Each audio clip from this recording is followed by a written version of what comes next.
For 19 seasons, Silicon Valley Reads has engaged the community in important conversations and free events centered around books and a common theme. Last year, our theme was Connecting, as the COVID-19 pandemic altered each of our lives, and we looked for ways to stay connected to each other and to our community. In 2022, as we continue to live with the impact of a global pandemic, we selected a theme to build on our connections: the power of kindness, resilience, and hope. Presented by the Santa Clara County Office of Education, the Santa Clara County Library District, and the San Jose Library, Silicon Valley Reads partners with 37 libraries, 32 school districts, local bookstores, and community organizations to encourage people to read the same thought-provoking books and participate in hundreds of free programs, including author talks, book groups, children's programs, and community events. For 2022, we have selected 3 memoirs, each of which embody the theme of the power of kindness, resilience, and hope from a unique perspective. See No Stranger by Valerie Kaur is part memoir, part practical guide to changing the world by loving each other, ourselves, and our opponents. Enough About Me by Richard Louis follows Richard on his journey to care for his father who suffers from Alzheimer's disease. Richard is struck by the impact compassion has, both as an individual and as a community. A Dream Called Home by Reina Grande is a beautifully written immigrant story of Reina crossing the border from Mexico at age 9. Her story enlightens us to the challenges so many confront in making a home in America. 4 books which align with the theme were selected for our children and youth to appeal to all ages, from pre-K to high school. We have many exciting events planned for the whole community, both in person and virtually. Please visit www.siliconvalleyreads.org for more information and to register for more of our 2022 programs.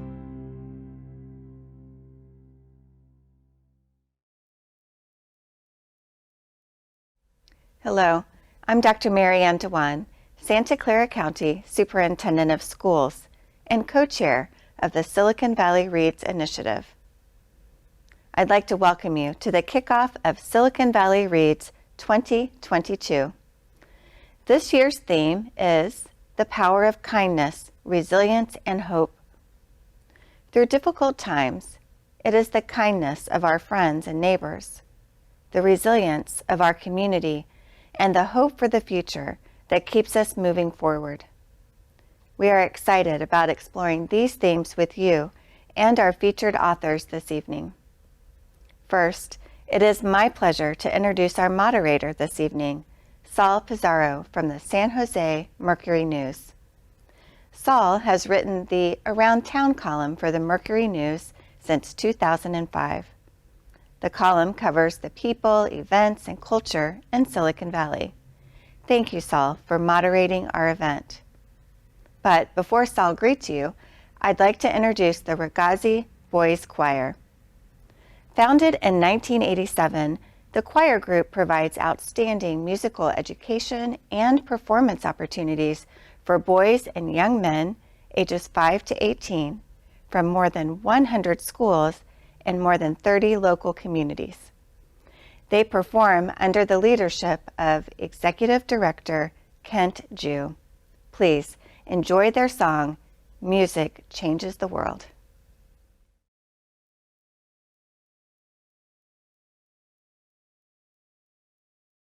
In order to make a true change in the world, I will pledge to myself to have acceptance of others, to be more tolerant, to be a kind, considerate person.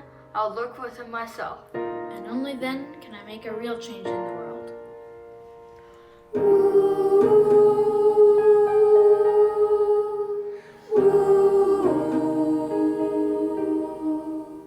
There must be a way to change the world, to join our hearts and find the hope. There must be a way that we can see the simple truth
wasn't that a great way to start our program?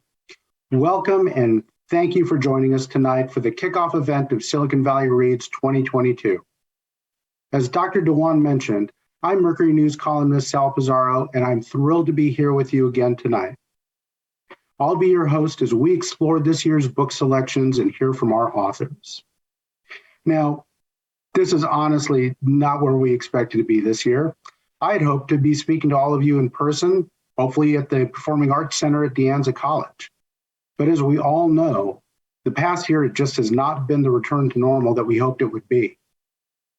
As you saw in the video, last year's theme for Silicon Valley Reads was about connection and the way we stayed connected through the first year of the pandemic, whether it was through food, music, animals, or just the company of each other, even if we were in little boxes on Zoom like we are tonight. So when it came time to pick a theme for this year, what stood out to us about 2021 was, quite frankly, just how our community and the community around the world managed to get through all of this despite these challenges. Closed offices, remote learning, COVID test lines, and a variant for seemingly every letter in the Greek alphabet. So the selections we made for this year's books are all about how we face challenges with the power of resilience, kindness, and hope. And it wouldn't be the year we've had if we didn't have some challenges of our own. We had planned to have all three of our authors on tonight, but Valerie Kaur is homesick, and yes, she's homesick with COVID and can't join us. So we're hoping for her speedy recovery and that we'll be able to hear from her at another time over the next few weeks to talk about her book, See No Stranger. But we do have two of our authors here tonight to talk to us about their memoirs. Reyna Grande, who's the author of A Dream Called Home, and Richard Louie, who's the author of Enough About Me. We'll hear from Reyna in a few minutes, but right now I want to tell you a little bit more about Richard. He is a veteran and award-winning journalist with more than 30 years working in television and film. Currently at MSNBC and previously with CNN Worldwide, Richard was the first Asian American man to anchor a daily national cable news program. He also recently directed the feature documentary Sky Blossom about student caregivers in military families. That's going to be shown as part of our Silicon Valley Reads programming March 30th at 3 Below in San Jose, and that will be followed by a conversation with Richard. So welcome to Silicon Valley Reads, Richard. Can you tell our audience about what motivated you to write your book and how our themes this year apply to your story? And you're on. Let me turn. Yes, that's my producers do that to me all the time. Let's shut Richard up because he talks too much. Sal, it's great to be here. And journalist to journalist, it is always a great gathering. The Merc is an important institution in California. It's really great to meet here and to be able to gather. It's great to gather with the Commonwealth Club of California and to be hosting this along with Silicon Valley Reads. And to stand beside somebody who is really has a great long shadow when it comes to being such an accomplished writer. That's Reyna Grande, and I mean that in a very nice way when I talk about a very tall shadow. And Valerie, wherever you're at, we are thinking of you. I know that you're getting through some tough times, and we know you're going to make it through. When I got the email about the idea of the kickoff for Silicon Valley Reads 2022. I really was surprised because I was like, what do you want the theme to be? You want it to be the power of kindness, resilience, and hope. I almost thought that what might have been a title of a sermon from my father, who was a pastor. Indeed, it was not. Instead, it was a great gathering of writers, of books, and of discussions and ideas around this thing that we hope we can do and we know we can do, but we needed to be reminded in different ways and in different voices with different faces and in different places. And the fact that we're here today talking digitally is good, as well as it shows us some of the opportunities in front of us to gather together. Now, Silicon Valley Reads to me is so important personally. My mother was an elementary school teacher. She taught in Los Angeles K-3 and in San Francisco in the school district there K-3. And in her retirement, she volunteered for the library, because they didn't have enough funds to have anybody in the library. And she went through each and every book and would bring them home in her retirement to redo the labels on the lower hand part of the spine.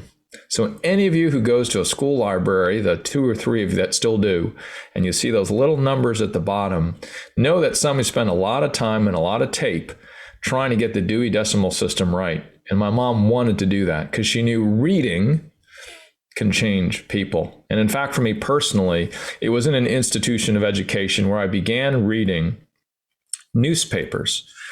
And I had skipped school out of high school for 5 years because I didn't believe in education. I almost flunked out of high school twice, barely graduated. And so I worked in fast food for 5 years.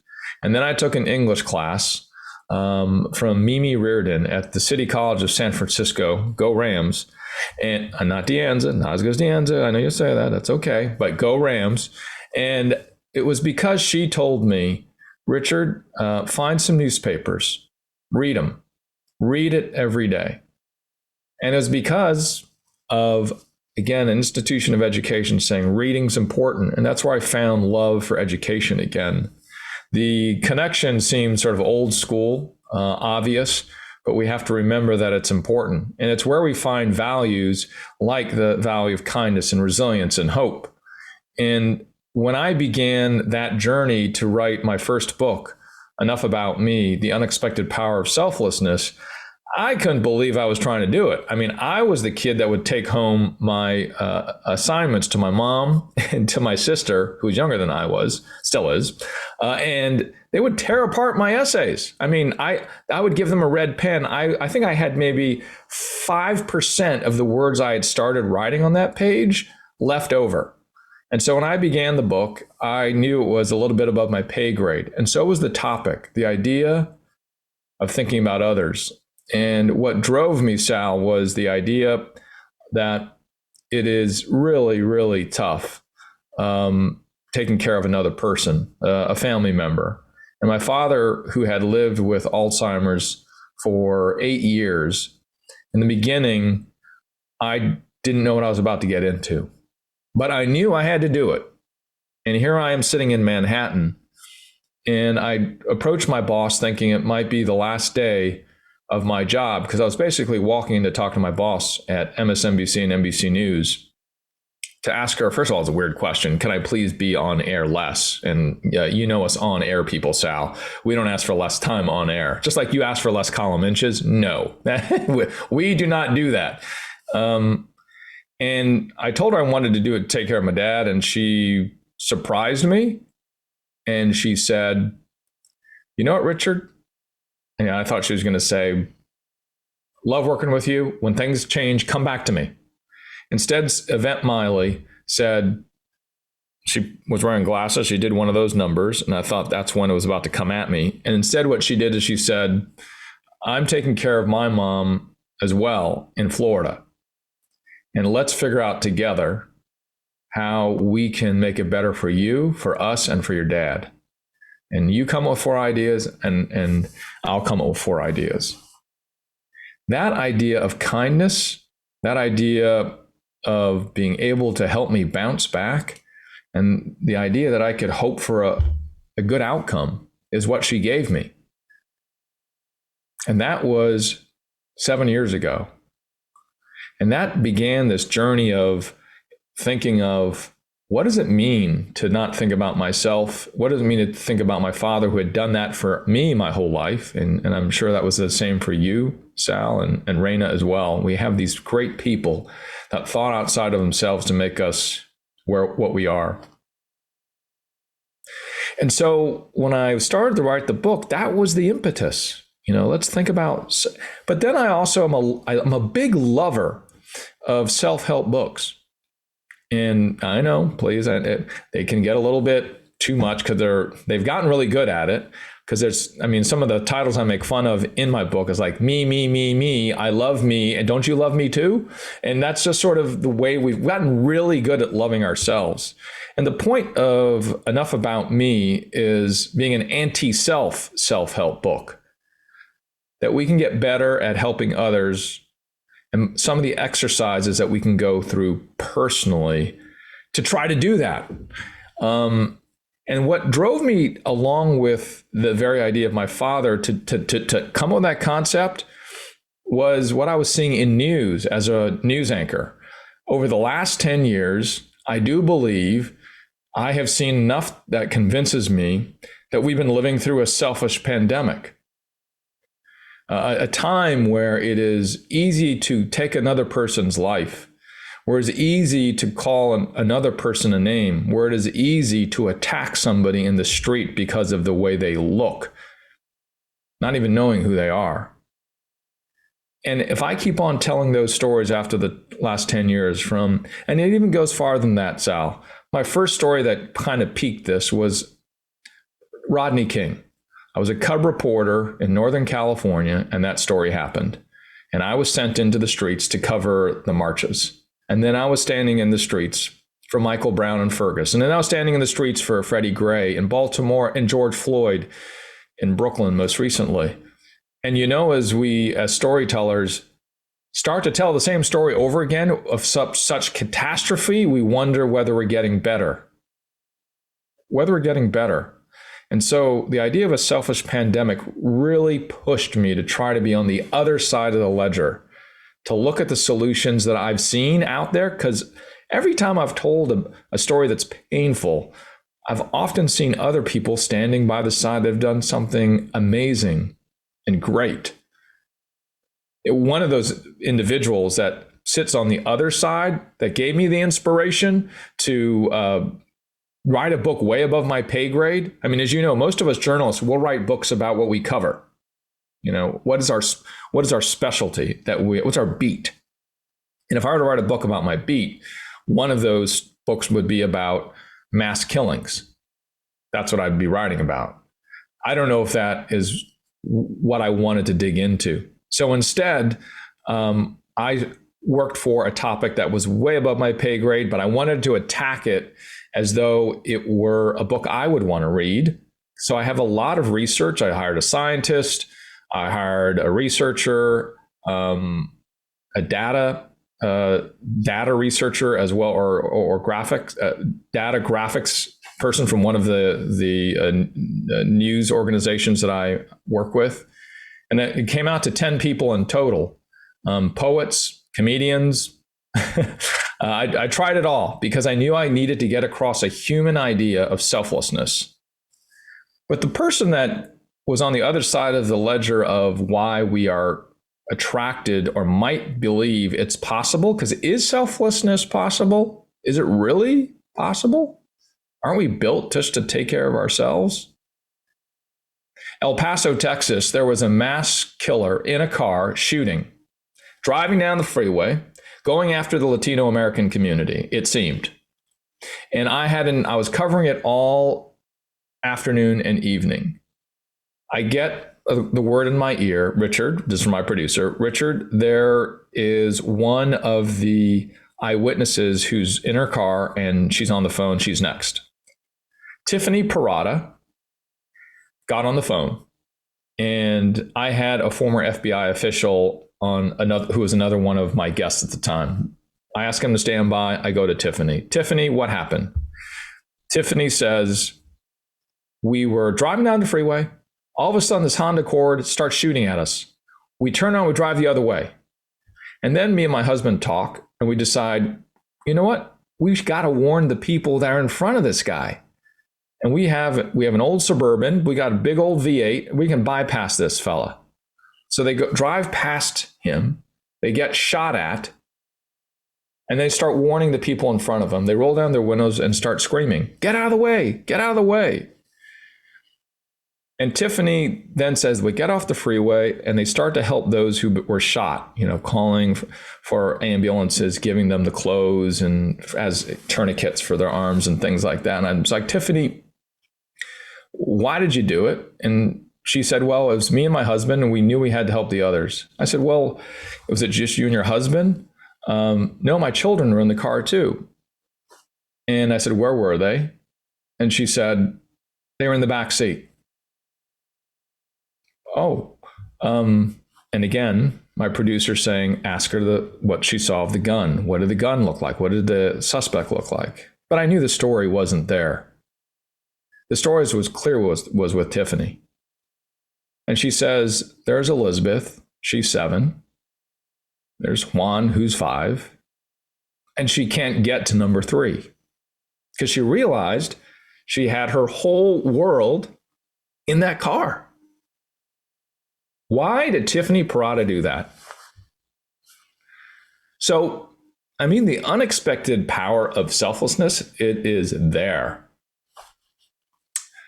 And so stories like Tiffany inspire me to dig into the science that you can, and these are the unintended benefits of being selfless. But she got there because of muscle tone. Her parents, her family, her friends, she didn't get there just that one day. There was something that she did consistently where she was thinking of others because she didn't think twice, neither her husband.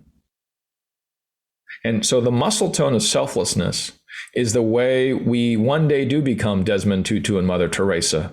And we're not doing it in a perfect way, by the way, because, there are days that Desmond Tutu and Mother Teresa were quite imperfect. They were on some days we'll say not so perfect and made mistakes. And that's an important concept because when we decide to do good things and we decide that we want to try to be a selfless person, we don't have to be the perfect 10, but we do have to be a 51%. We have to be not 100%. If we can do 51% of our things that are okay, like when we give money to a person who doesn't have a home tonight, we always guess, boy, if I give that person who doesn't have a home tonight $5, is it going to be used the right way? Well, I bet you 51% of the time, it does work out okay. We should give the $5. So when I walk by that person, and I have to think about that every time, it takes about 3 minutes, and I turn around, get the $5 or $2 out of my pocket, and I give it to that person, we should all turn around. We should reconsider the 51%, because who are we to say it needs to be perfect? Because we can't be. So the idea of selflessness, Sal, is really one that I think is accessible. I think it's, as you can tell, very doable in ways if we think about structures where we don't expect the perfect decision. And by doing more of it, what happens? We develop muscle tone. And through muscle tone is where we are able to then to do the big things, the things that will change people's lives. And we've seen it in our work as journalists. And we can become Tiffany Parada. That's very inspiring, Richard. I've got to tell you, you really touched a chord with me talking about being a journalist and how you do cover stories like that. And you've got a choice. You can either become jaded or you can learn something from it and develop some of those things yourself. So I think we're going to get into more of that when we get into our questions and answers. But now I'd like to turn to Reyna. Now, Reyna Grande, if you've read her 2 memoirs, you probably know more about her life than anyone outside of her family. But for those of you who haven't done that yet, I want to give you a little bit of information about her. She was born in Mexico and raised by her grandparents after her parents left to work in the United States. And she came here at age 9 as an undocumented immigrant. But as you know, if you've read it, she became the first person in her family to get a college degree when she graduated from UC Santa Cruz. So go Slugs. She also later received an MFA and that's the UC Santa Cruz Banana Slugs for those of you who aren't in Northern California.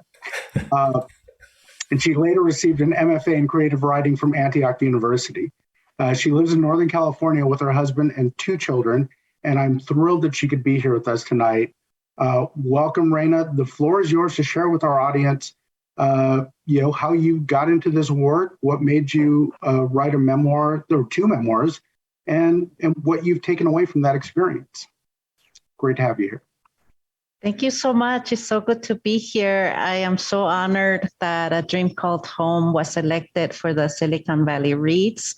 Thank you to everybody who made this event possible. And thank you to our audience for being here tonight as well. So when I went to UC Santa Cruz, I majored in creative writing. That's why I went there. And my dream was to one day become a professional writer. It was a very difficult transition because coming from Los Angeles, from a community college where the majority was Latino, and then coming to UC Santa Cruz, where at the time when I was at UC Santa Cruz, about 13% of the student body was Latino, and they were not majoring in creative writing. They were in like Chicano studies, or Latin America studies. So I felt very out of place. And it was very challenging dealing with the culture shock. But I started writing my memoir at UCSC, and I soon realized that I really wasn't ready to write it yet because I had just gone through all of those experiences, and I was still dealing with the trauma. And when you write a memoir, you have to live everything twice. And I just wasn't ready for that. So then I turned to fiction writing instead. And I wrote an autobiographical novel, or semi-autobiographical novel. And I knew that one day I would return to the memoir. So I wrote 2 novels, and I finally then gathered the courage to start writing The Distance Between Us, which was my first memoir.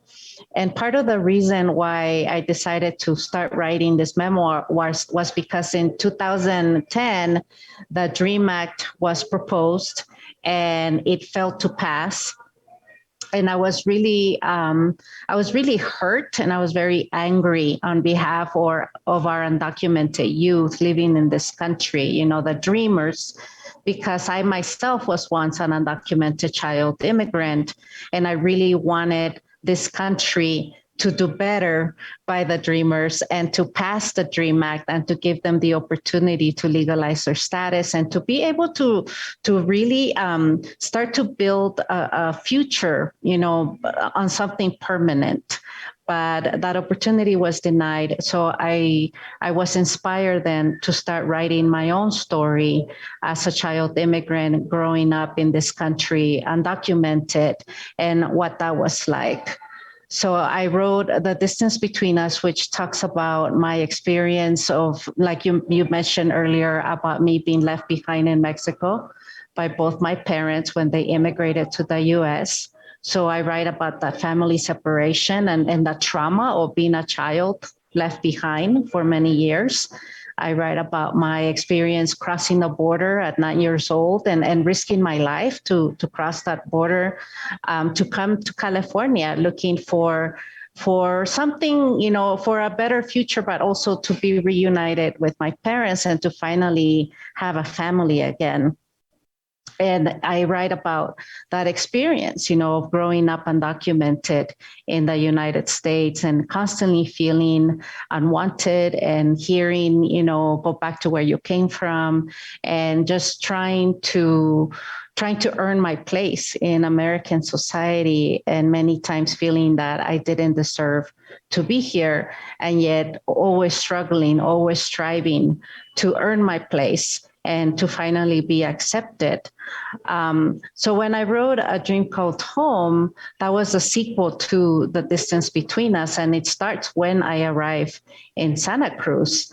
And I wanted to write this book because I didn't, when I grew up reading a lot of books, but I didn't really read or have access to Latino books or books written by Latinos about Latinos. And I especially didn't really see any books about Latinos in college, or Latino writers or memoirs about Latino writers. So I wanted to write a book that captured the experience of what it's like to be a first generation Latina going to university and the struggles, of trying to pursue higher education when you're the first one, when you're really like the pioneer in your family who's going out there and with a machete, trying to pave that path for yourself, but also for the next generations in your family. And I came from a family that they didn't really have education. My father only went to the 3rd grade. My mother only went to the 6th grade. My maternal grandfather didn't go to school. He was illiterate. So we didn't have opportunities for education in my family when we were in Mexico. So being here in this country, that was something that inspired me to work really hard, because I knew that I could break that cycle, that I could take my family in a completely different direction if I just managed to get through college and to get that university degree. So being in Santa Cruz, it was challenging, but also beautiful. And I became the woman, or I started to become the woman that I am today, thanks to the experiences that I had there at the university, trying to find my place and also learning how to look out for myself, learning how to make my own decisions and how to own up to my mistakes as well. I made a lot of mistakes. If you read A Dream Called Home, you'll see how many mistakes I made along the way. But, I always got up. Every time I fell, I got up and I continued pursuing that dream of earning my university degree and also pursuing my dream of one day becoming a published author. So that's what the book is about. It covers that journey of my transformation from a former undocumented immigrant to a published author. And when it comes to the themes, in this year's themes of kindness, resilience, and hope, I just thought they were such perfect themes, because that those are the themes that I talk about in my book. I talk about resilience, because as somebody who grew up with so many labels, undocumented immigrant, low income, first gen student, and then later on as a single mother, English language learner, I had so many different labels that I grew up with. And I was constantly striving to overcome those labels and to not let those labels define me. So I learned how to be resilient along the way, and I learned how to bend and not allow myself to break, no matter the challenges that I found in my way. And then, of course, hope has always been such a big part of me, because ever since I was a little girl growing up in Mexico without my parents, the thing that sustained me through all those years of separation was hope. Hope that one day I would see my parents again. Hope that one day they would come back for me. Hope that one day we would finally be a family. So as a little girl, I had to learn how to have hope and how to nourish that hope, because that is something that we need to learn how to do, is to nourish our hope and to make sure that we're constantly adding to it so that it doesn't dry up or wither away. So hope is what brought me here to the United States, and hope is what has kept me going and kept me striving to succeed in this country. And in terms of kindness, I wouldn't be where I am today if it hadn't been for the kindness of other people. In A Dream Called Home, I write about my community college teacher, Diana Savas, who was the first teacher who ever told me I had writing talent. She was the teacher who encouraged me to transfer to UC Santa Cruz. She's the one who helped me get there. But also, if you read The Distance Between Us, you know that Diana also took me to live with her, which is like, talk about kindness, right? Like my English professor gave me a home where I could focus on my studies. And it was just such a beautiful gesture that I am always going to be grateful for, because I know that if it hadn't been for her kindness and for her mentorship, I wouldn't be where I am today. So when I went to UC Santa Cruz, I encountered other professors at UCSC who also showed me a lot of kindness and who mentored me along the way. And to this day, they're still mentoring me. They're still showing me so much kindness. Even, my creative writing professor, Mika Perks, who's still there at UCSC, she reads everything I ever write. She has written all of my books, giving me feedback. I'm sure she didn't think when I signed up for her class like over 20 years ago that she was going to be my teacher for the rest of my life, but she has been my teacher, and she's always been there for me. I have other professors like my Spanish teacher, Marta Navarro, who also mentored me and encouraged me to not be ashamed about my immigrant experience, not be ashamed about being an English language learner, about being a Spanish speaker.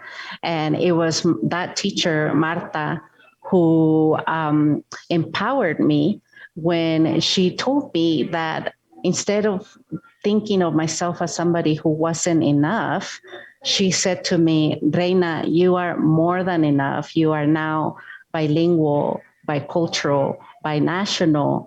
Your immigrant experiences have made you twice the person you used to be. And to me, that was like a powerful act of kindness for somebody to help me reframe how I saw myself, and who helped me to empower myself by instead of being ashamed of all the things I had gone through as an immigrant, to instead see them as something that have made me twice the person that I used to be. So now I went from being ashamed to actually thinking that, being a border crosser is actually my superpower. And writing A Dream Called Home was an act of celebration for my own immigrant experiences, but also for all of us immigrants, the immigrant community that's here in this country, working really hard to give to this country the best of ourselves, and especially right now during COVID, we have seen how it is immigrants who have been out there in the front lines. The immigrants are the essential workers, working really hard to make sure that we continue to thrive despite the challenges that we're facing right now as a global society. So A Dream Called Home and A Distance Between Us are immigrant memoirs, and they're a celebration of the immigrant spirit. Thank you so much. Thank you, Reina. And let me tell you that I found A Dream Called Home just really powerful. And, you just had a powerful truth to your story. And it was at times funny, at times, frustrating to read what you were going through. And then, of course, the end, it's like watching the end of a movie and knowing that some very good things start happening for you, and that Scrabble game. Thank you for that. So I want to bring Richard back in, and we're going to have a little conversation. We'll bounce some questions off of you. Some will be directed at one of you specifically, but others will be meant for both of you. And if you have something to say on one of these questions, we're just talking here, so feel free to jump in. We've got some questions from the audience already, but if you have questions for our authors, please feel free to send them in through the chat, and our Commonwealth Club partners will be going through them and sending them to me, and we'll get to them as well as we can for the next few minutes. So what I want to start off with is you both wrote memoirs, and Reina, at the beginning of A Dream Called Home, you do point out in your author's note that you don't have any composite characters in this book. You changed some names for privacy reasons, but and you left some people or events out for dramatic reasons. But both of you, one thing you have in common is that you both write about your families, and in some cases, some very sensitive things about your family, some powerful stuff, some difficult things to write for both of you. How much did you think about that in doing the writing or planning this, was it difficult for you to say, okay, I'm going to put this stuff down on paper that about the real stuff about, say, taking care of your father and what that really is? Or in your case, Raina, the relationships you had with your father. So I'd like to start with you, Richard. How much did you think about putting that in? Yeah, I was wondering here, Sal, whether or not my dad would be okay with me talking about the way he poops. That's kind of what I was dancing around, but yes. Yeah, I just got straight to it. And the reason why I knew he'd be okay is he was a social worker and a pastor. And as a social worker, he was really focused on making sure you knew how to ask for help, whether you were not having a place to sleep tonight, or whether you didn't have a meal, or whether you were 80 and were having trouble taking care of yourself. He was really clear about, you gotta admit your pimples, your foibles, and that's the only way you can get better.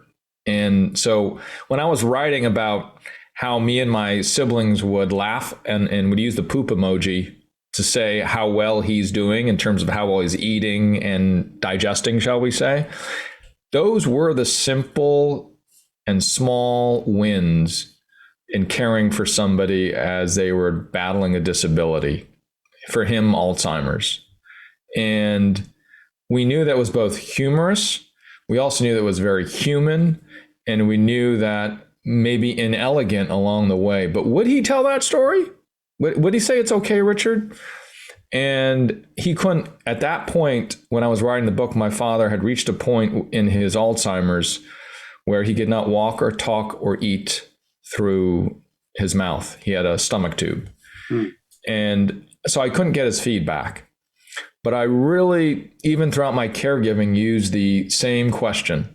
Is that what he would want to do today? Or is that what he'd want to do when he did not have Alzheimer's, when Alzheimer's was not attacking him? And when my father passed a month ago, we were looking through his eyes still. Sal, what would he want us to do? What is the right thing? How would he like me to talk about his life and what he did? So it was difficult. It's a little bit sharp in terms of putting in those details. But I knew it was, when you want to share the idea of caring for somebody else, it goes to, and those caregivers who are out there, those family caregivers, you know it. I'm sharing things that you know. And the most honest and vulnerable we can be is the best that we can be in our relationships and the best that we can be individually. So me learning how to be more vulnerable, which we say a lot, has been the long journey, and it still is today, as I am now going through another phase.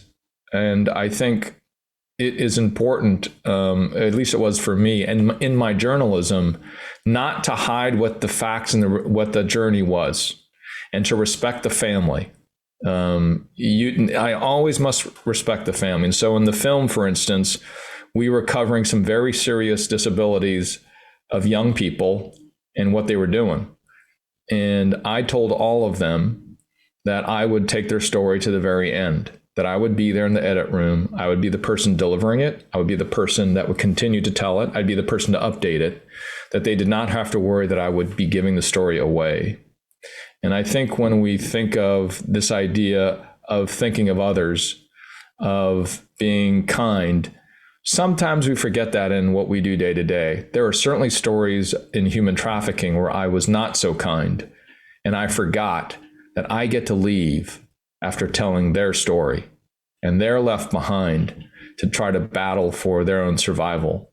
And I definitely did not always do well. So it definitely fits into our profession, and that reality of that we must share. I think a lot about it, and I consciously and purposefully do it, even though sometimes it comes out to be a poop emoji. Sometimes it does. Raina, what about you? I mean, your stories are very powerful between both memoirs. Was it difficult to return to those times of your life? No, emotionally, it was very challenging because, as I mentioned earlier, when writing the memoir, I had to relive everything again. And it wasn't just me like writing about what happened, but also how it felt. So I had to re-experience all of those emotions again. So that was really overwhelming at times. And of course, while I was writing The Distance Between Us, my father was diagnosed with liver cancer. So he was dying while I was writing that book, and it made it very difficult because I was writing about my father when I was a child, and then dealing with the father that I had as an adult who was dying. So that made it very, very difficult to juggle these two different fathers. And in writing the book, I never took a creative nonfiction class. I've only taken fiction courses. So in writing the memoir, I didn't know that a memoirist could actually set boundaries. And so I just wrote everything. I was maybe too honest sometimes, and maybe I said too much, but that is how I wrote the book. You get to see the good, the bad, and the ugly, especially the ugly of my life. And it hasn't been until recently that I've been teaching memoir, and I've been meeting more memoirists that I understood that, hey, it is okay for you to set some boundaries and to say, okay, this is as much as I'm willing to share with you. And I thought in writing my memoirs, I didn't want to just invite readers into the living room and say, that's it, you could only go into the living room. I wanted to give them access to the entire house. And in some ways, I feel that people really appreciate that, because they appreciate how open I have been about my life. But like you said, I'm not just writing about myself, I'm writing about my family as well. And I kind of, I try to respect their privacy, but I know that there were things that I had to reveal about them in the way that it impacted my story. So I think that's something that with memoirs, you always have to juggle, how much do you share about yourself, and then how much do you share about your family? And like Richard said, we have to respect the family, we have to honor the family, but sometimes you're airing the dirty laundry, and how do you do that? How do you show respect while at the same time airing that dirty laundry? Well, and I think you kind of learned that early, because in your book you write about a incident that happened when you were graduating from UC Santa Cruz, and you were praising Diana in your speech, but at the same time talking about your life with your father, and he did not have the best reaction to that at the time. He probably had a very true reaction for himself, though. Talking about memoir, Reina, I want to ask, since you've done both, do you have a preference between fiction writing and nonfiction? Well, sometimes, because the challenge with novels is that you have to start from scratch, and you have to create the characters, and you have to do the world building and figure out what the story is. So you start from scratch and then you build up. Memoir is easier because you already have all the material, you already have all the experiences, all the footage, but the challenge is carefully selecting that footage, and like, what are you going to put in and what are you going to leave out? Because you can't put everything in, otherwise the memoir won't have a shape, it won't have a narrative arc. So there's challenges to both. But I like switching between one and the other because, for example, when I finished the memoirs, I was so emotionally depleted that I just could not write another memoir. I had to take a break. So then I wrote a novel, and the novel gave me a chance to not have to write about myself. I wasn't the protagonist of the story. It gave me an opportunity to step back and to just focus on another set of characters and to build another world. And now that I finished this novel, I feel replenished, and I feel that, hey, maybe down the line I could write another memoir now that I've taken a break from it. I was going to ask later if you've got another one in you. Now, Richard, I want to get to you because there's a great section of your book where we learn that selflessness is sexy. For those of you who haven't read it, he put together a little profile that had his picture and 3 facts about him. And for one of them, he changed the fact to explain that he was caring for his father. And people found you more attractive with that fact there. Now, is there any science behind this, or is this just us journalists, we just make it up. No, no. One of on the editing side, the things so the mix of a memoir and a self-help book is a little strange, and it has been tough necessarily. It's been tough communicating that to folks. Right? It has a little bit of memoir, and it's a little bit of self-help. And especially something called Enough About Me, and you're showing stories of yourself. And the reason, as Raina was saying, I was sharing a lot of my mistakes about how I was selfish throughout my life and making the wrong decisions, or people that had taught me about selflessness in the journey. Yeah, you can look better if you are selfless. You can make more money, and you can live longer. Now, in the writing of this book, it was at the last third of the journey that we decided, well, I like self-help books. And what are the typical quintessential things that self-help books do? Live longer, make more money, look better. So I said, let's dig into whether that's true. There's tons of science out there. And there were several studies. One was of an archaeological dig, and there were 30 students. They didn't know each other. They rated how each other looked on the first day. There was one individual, and she was rated 3.5 out of 10. At the end, she was a 7. Now, they said that the reason why that had changed is because she also rated quite high on being selfless and kind. In the beginning, they were, just subjective students, I should say, looking at the way others look. And then there were several other studies, and whether you would pick a mate based on their quality, if they're kind. And again, we looked at the science, and there it showed if you are a kinder, it's on the primary list, number one criterion for a mate. And then what we did said, well, is that true? So we had 2 characters, selfish Richard and selfless, with that one distinction you just made. Selfish Richard came in at a 6.3, far from a 10, ladies and gentlemen. And you really don't want to know those numbers for ourselves. We just don't like to do that. And when selfless Richard was ranked, because as you noted, there was one little difference in the description of that person, same picture, came in at 7.0, 7.1 or so. And that was a 15% bump. So ladies and gentlemen, if you live a selfless life, you will appear 15% more attractive. You will also make 50% more. We looked at data over a 14-year period across all professions.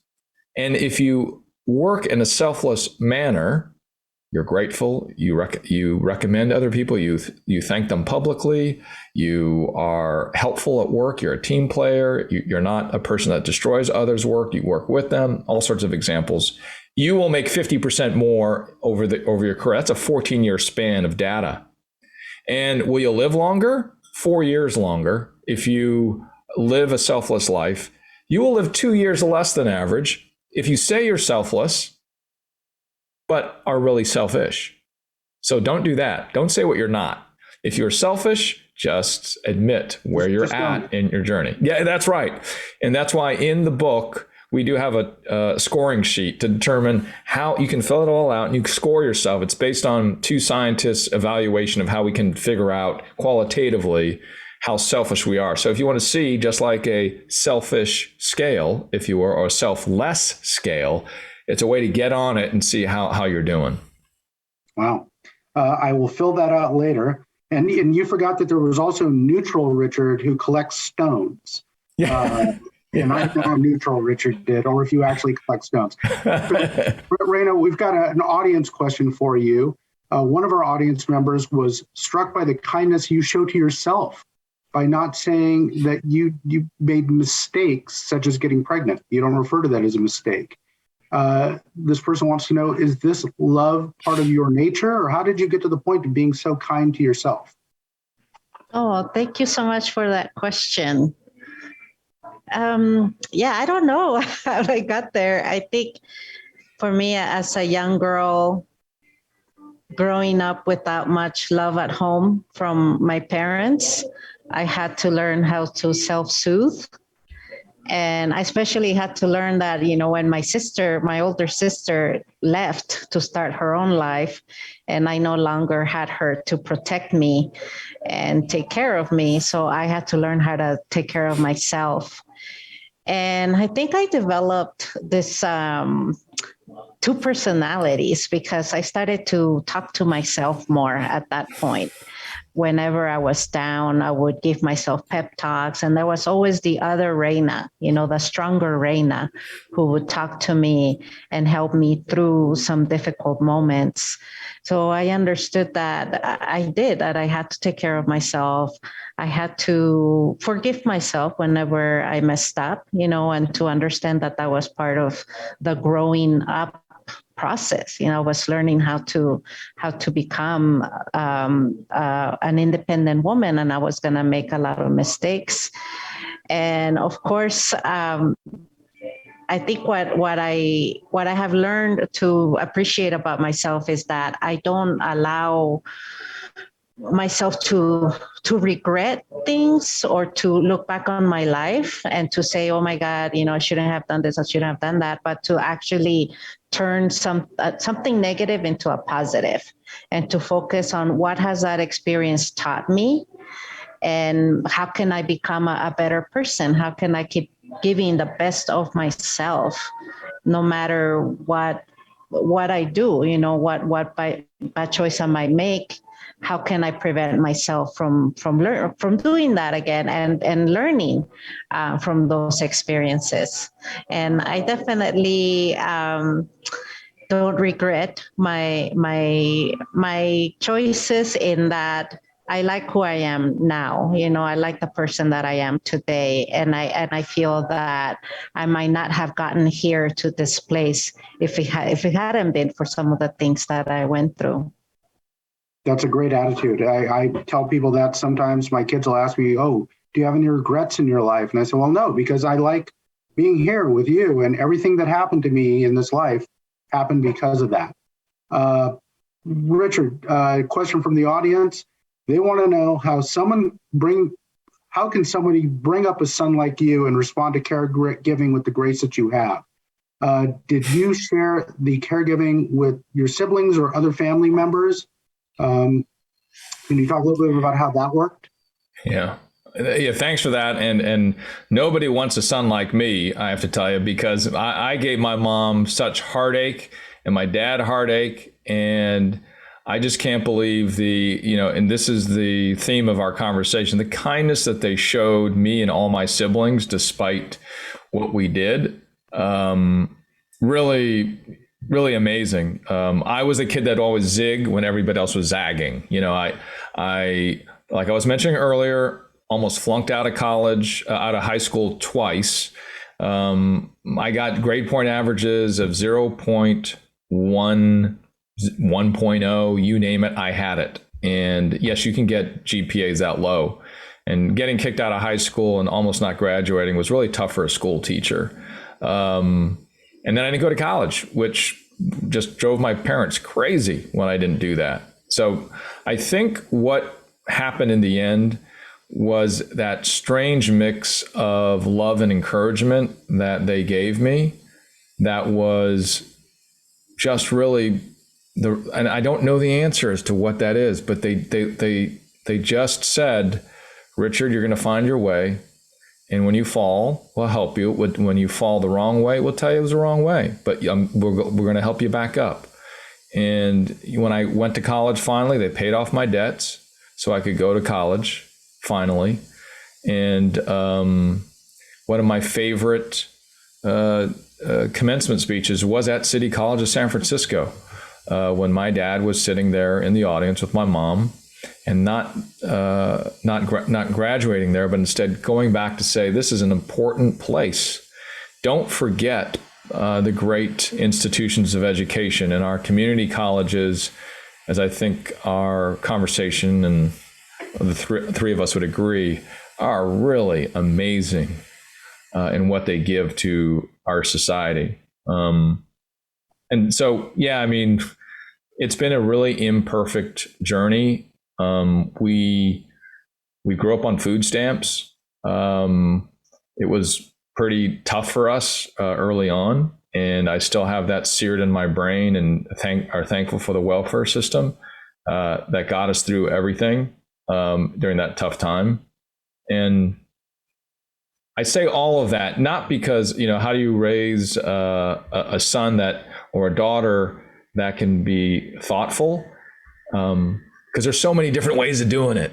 And I'm not a parent, so Sal and Reina, you probably have the magic solution. I certainly don't know, but I will say that's why the documentary and the book focuses on the values that I hope will stand out to those who are younger, to say, yeah, I can do that too. Sky Blossom was a movie I spent 5 years filming, and it's of age 11 to 26, of young caregivers taking care of a parent or a grandparent. And there are 5 million of those out there. 5 million children that are taking care of a parent or a grandparent living with a disability. And if we can shine light on that, that is the way that we reinforce the values of those who might care for others for the long term. I do call this generation of caregivers, and specifically military caregivers in the movie, the next greatest generation. And I call them that because they have the values instilled in them today of caring for other people. And now they've lived through 2 years of really understanding what the core family is and being a team. I think we're set for some super great times ahead for you, Sal, for you, Reina, and myself. And we're always worried about the next generation. I am so encouraged by your children and the values that they have been taken in. It's been tough, but I do believe their values are just something amazing. So I know I'm kind of talking about a lot of things about about children and caring for parents and caring for others. I'm super psyched about Gen Z. Well, wait till you have some. Then he's like, wait until you. But it sounds like you had some really good values instilled in you. And I want to ask Reina, in your memoir, you do talk a lot about your mentors and the people who've helped you along the way. Is there any great advice that you received that you would pass on to the next generation, especially to young immigrants who are trying to sort of find the path that you found? Oh, and you're muted. I think it's important to remember that the people that you see that have succeeded, they didn't get there by themselves, on their own, that they had help. And I would like that to be my advice, that you don't have to have a superhero complex, that you don't have to do it all on your own and save the world on your own. You need to have a community around you and create that community, whether it's your family, if you're lucky enough to have a supportive family, or you go out there and you find a community. And, that's something that I had to learn how to do, how to get people on my corner that would support me and be my cheerleaders along the way. And I was very fortunate to be able to find mentors and friends and, long life friends. So that's what I would like you to think about, that you don't have to do this on your own. Don't be afraid to ask for help, and make sure that you are surrounding yourself by people who want to see you succeed, and stay away from people that don't want what's best for you. So make sure that you're always looking out for mentors and friends and supporters and cheerleaders that life puts in your path, and learn how to be grateful for those people and show that gratitude. Well, and I think that's probably a hard thing for a lot of us to remember is showing that gratitude, telling somebody, both, telling somebody thank you and sometimes telling somebody, I don't like that. Now, as I told you before we started, the time has just flown by with both of you. We've had a great conversation. We're getting close to where we're going to start wrapping up. So I'm not quite saying we're getting into speed round here, but we're getting close to it. We're going to have a couple of quick questions here. Well, I guess the big one is, what are you guys working on now? I know, Raina, you've got some books coming out. Can you tell us a little bit about what you've got coming in the future? Yes, so I actually have 2 books coming out, one in March and another one in June. And the book that's coming out in March is a novel. It's my first historical fiction, and it's a book set during the Mexican-American War. And I wanted to write about this particular time in history because we don't learn about it. We don't talk enough about it, but the Mexican-American War and how the U.S. doubled in size because they took half of Mexico's northern lands. And to me, it's such an important time in history that we need to remember, because I think as a society, we tend to look at Mexicans as foreigners without realizing that, no, the Mexicans were here, especially here in California. California was once a part of Mexico, and Spanish was spoken here first before English.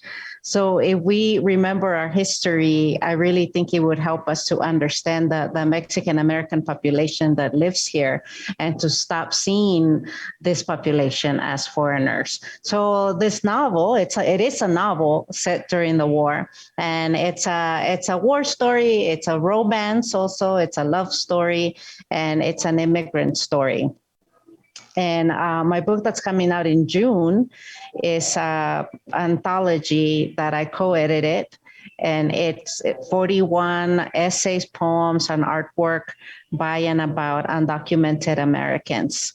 So this is a book that I'm really proud of because it allowed me to create this space for other immigrant voices to be heard. And the book is edited by former undocumented immigrants, and every piece in the book is about the undocumented immigrant experience. That sounds great. Both of those sound great. So, Richard, do you have more writing? I mean, I know you got your day job, but do you have more writing ready to come out of you? You've got some poems at the back of your book. Yeah. Are we going to see a book of poetry from you? Yeah, that was, I always loved poetry. And of course, I'm a little daunted by Raina being here and her literary successes. But yeah, you have to try, right? And your students, Raina, you probably tell them, if you don't try, you're not going to get there. So Sal, I mean, the future has for me to eat whatever Raina is eating because she is spitting out 2 books in a course of less than 6 months. And I don't know. That's just amazing. But yeah, I mean, I'm working on right now a second documentary that'll be coming out next year. It's in the film festival circuit at the moment. This second film is called Hidden Wounds, which we've been filming for about also 5 or 6 years. And it talks about mental health and mental strength in the family structure when you're living through caring for other people. And it looks at 3 families across the country. One of the families is my own, that we started filming 7 years ago. And the reason why is I think as we hit May, which is Mental Health Awareness Month, that there's all different ways of understanding mental health where it's not the person walking down the street screaming at the sky. I ask myself whether my mental strength is okay during the last 6 years, because it has been not necessarily easy taking care of my father and now my mother. And that's okay. We worry about our physical health. Why don't we talk about our mental health in the same way, right? and we got to work at it. We got to stay strong. And so for me, that we're going to do some events around that film. And then there is a second book that I'm working on that is focused on the selfless organization. And that is going to focus more on my time as a business person in my previous career before I became a journalist. So those are a couple projects that I hope will help the journey. Well, those sound like great projects. I'm definitely looking forward to Hidden Wounds. I think the whole discussion about mental health is becoming just more and more important as we've gone through these past 2 years, where mental health issues have just really come to the forefront. But I can understand you going in a more visual direction than the written word. Raina, is there any chance that we're going to see any of your work adapted into movies or TV? I think it feels very cinematic. I love the subject matter. Thank you. No, I'm still waiting. I'm still hopefully, things start to happen. I know that there's so many other Latino writers who have their books being adapted into movies or TV shows right now. So there's some exciting things going on. And I hope that one day I get to see my work up on the big screen as well. But I know that Rudolfo Anaya had to wait 42 years to see Bless Me Ultima made into a movie. I hope I don't have to wait 42 years, but maybe one day it will finally happen. Well, and I've seen Bless Me Ultima as a movie, as a play, as I think an opera. It's been wonderful. So I hope the exposure Silicon Valley Reads gives you. We've got Netflix just down the street from here, so maybe they're watching and they can take a look at what you're doing, because I think it's very cinematic, and and of course, Richard, you're already doing cinema. So we've reached the end of our time together, and like any good journalist, I'm going to steal a good line that Raina recounts from the reading of her novel. Thank you for being here, for listening, for caring. And thank you to our audience. That's it for me, but we're going to close with some words from another of our co-chairs, Santa Clara County Librarian Jennifer Weeks. So I'd like to thank you, Raina, and you, Richard, for being part of Silicon Valley Reads this year. We look forward to seeing you again and seeing what you have coming in the future. Hello, I'm Jennifer Weeks, County Librarian for the Santa Clara County Library District and co-chair of Silicon Valley Reads. I hope you enjoyed this evening's event. Thank you to our panelists, our moderator, our generous donors, our wonderful host, the Commonwealth Club, and to all of you who Zoomed with us this evening. This is only the beginning of 2022's exciting program focused on the power of kindness, resilience, and hope, with more than 130 free events throughout February and March. All of these programs are offered free of charge, and this is only possible with your support. Silicon Valley Reads relies on community and individual donations of any amount to be able to offer outstanding events just like this one. We invite you to visit the website to make a contribution or to view the whole list of events at siliconvalleyreads.org. Thank you.